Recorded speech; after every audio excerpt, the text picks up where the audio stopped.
My challenge today is to take two of the world's greatest cuisine, Chinese and Italian, which happen to be my own heritage. Just saying.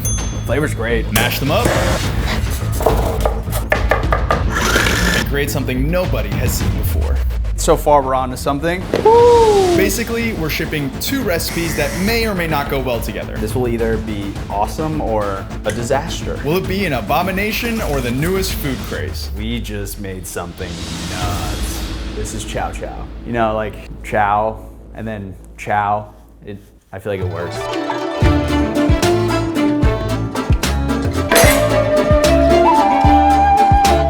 So on this side, we have all the ingredients for a just classic ravioli recipe. And on this side, all the ingredients for a Chinese dumpling. So what I'm thinking to kind of create this mashup, I'm thinking we make the pasta from scratch. It's just very nostalgic. It's actually the very first thing I learned to make. So these can just get out of here. Since we're leaning towards the Italian foundation of the pasta, let's lean in more on the Chinese filling. We'll obviously do the pork. I love incorporating all these flavors with the garlic and the ginger, but I also want to mix in some of the Italian fillings. So we'll sprinkle in some ricotta cheese, maybe a little bit of sage, I think a little bit of nutmeg, and then instead of butter sage, I think we create a dumpling ravioli sauce, garnished with Parmesan, soy and parm. I think it could work. Sounds pretty damn good. I'm pretty confident about this one working, but who knows? Maybe it'll taste like shit. All right, so first step for our dumpioli, 1 cup of flour per 1 egg. So we're just doing equal parts semolina, equal parts flour. Double O is just very fine flour. And semolina, it's almost similar to sand, and that just gives it a little bit more texture and chew. We're just mixing the double O with the semolina. Create this mound, and we're just gonna create a little well directly in the center. Egg. I fucked that up. A touch of olive oil, and you also want to season your pasta or it won't taste like anything. We're just gonna slowly start beating up the eggs and incorporating more flour into them as it goes. And you'll see the well is gonna just slowly expand. Handmade pasta, first thing I ever learned to make.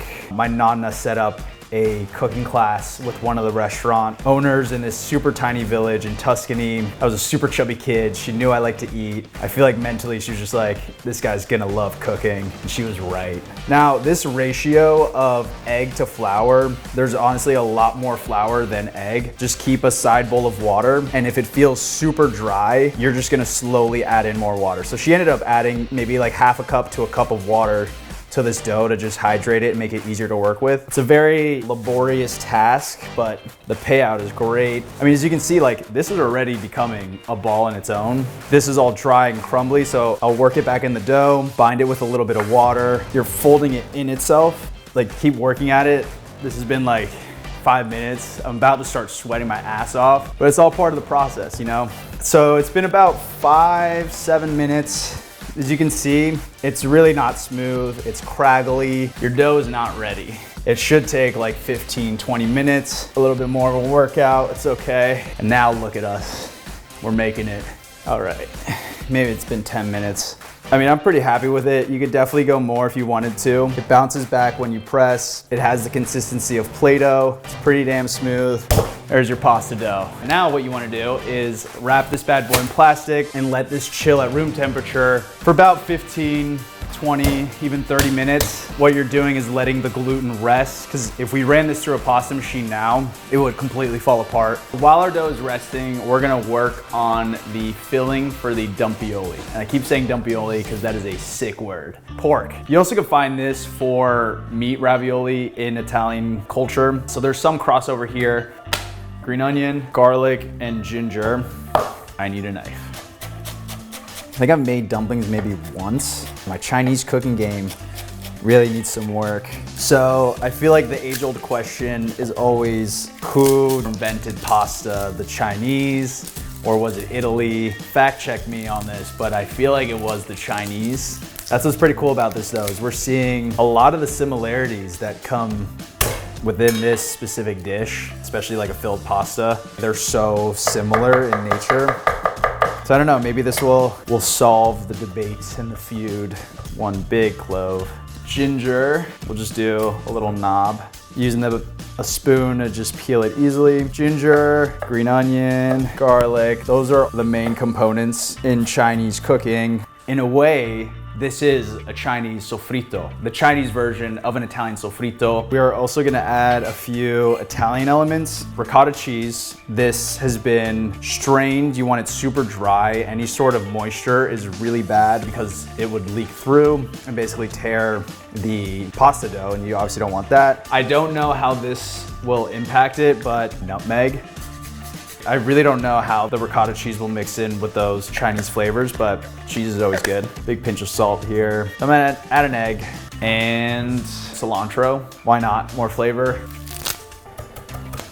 I've obviously never made this mashup before, and we're just gonna go with what we think would taste good. If I saw it on the menu, I would definitely be curious enough to try it. We'll see if it works. We're just gonna get in with our hands. Some really good ASMR right now.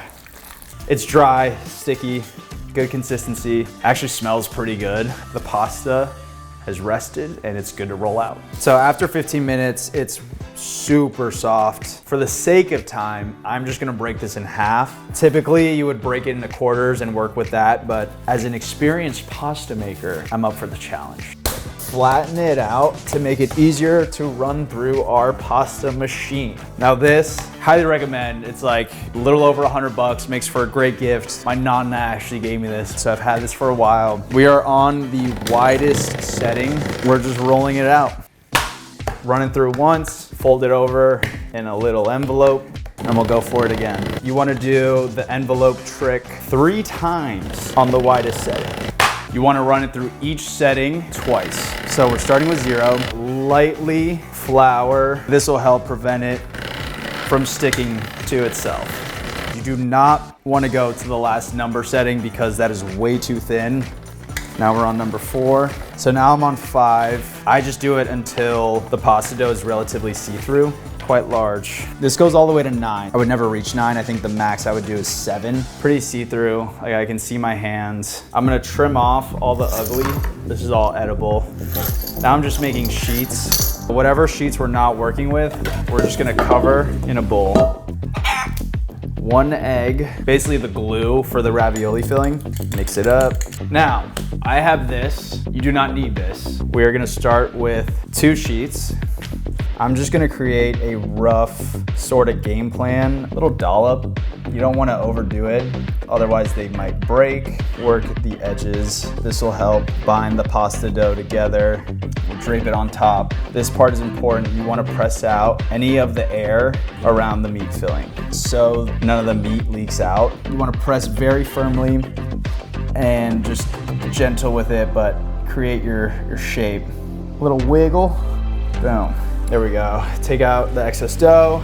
This, mal tagliati, means poorly cut. Mix it with the sauce. And you guys saw, this was literally with half of the dough, and we weren't really that efficient in making the ravioli. You could probably get 16 ravioli out of just half of that batch of dough, which is pretty crazy. We used 3 eggs and 3 cups of flour. We'll change it up here. Boom, boom.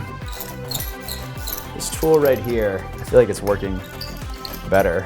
A little dust of semolina. You should cook pretty fast. Obviously, what's imperative here is making sure the pork is cooked all the way through. We're gonna make the sauce first. We kind of want a lower heat. We don't want to burn the butter.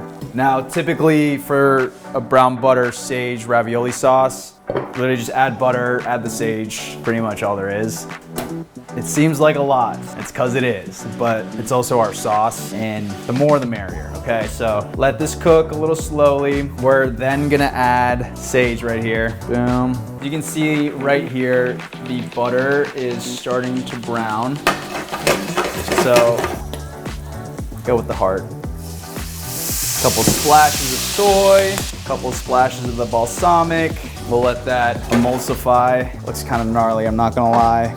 But anyway, salt the pasta water, and we will very gently place these down. The soy mixture here, this is like split and gross looking. So to revive it, we're gonna add some water and whisk. That seemed to work. Wow, the power of pasta water. Let's see if it also tastes scary. Whoa. Well, one, that's very salty, but I would drink it. I would need a gallon of water after, but it's really good. Ooh, a little hint of sage. Let's go. I thought I just wasted a half hour of my day making ravioli to put in like gross butter. Now we got a sexy sauce and I'm excited. Let's go. We learned something. We're creating something. Let's go. That's what it's about, baby. So we have our ravioli. We're gonna plate these very gently. You don't wanna break them. I mean, these look fucking beautiful. And now for the money shot, all that non-split sauce. Come on, look at that. Look at that. I'm actually pretty surprised I just made this. Now, what I'm thinking, I know this is a soy butter sauce. This just is screaming for fresh Parmesan. It will just tie it together visually, and I think it's gonna taste good, so we're gonna go for it. So moment of truth, we need to see if this pork was cooked. Looks cooked to me. You can see the green onion.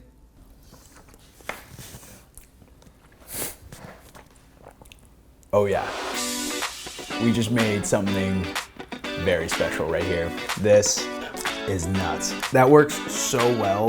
The cheese, I think, complements it all. I don't know, I'm literally like mind blown right now. It's cheese and soy sauce. It sounds ridiculous, but it just works. This is so good. Let's go. Dumpioli. Oh my God.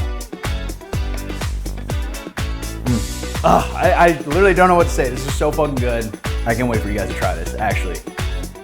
Wow.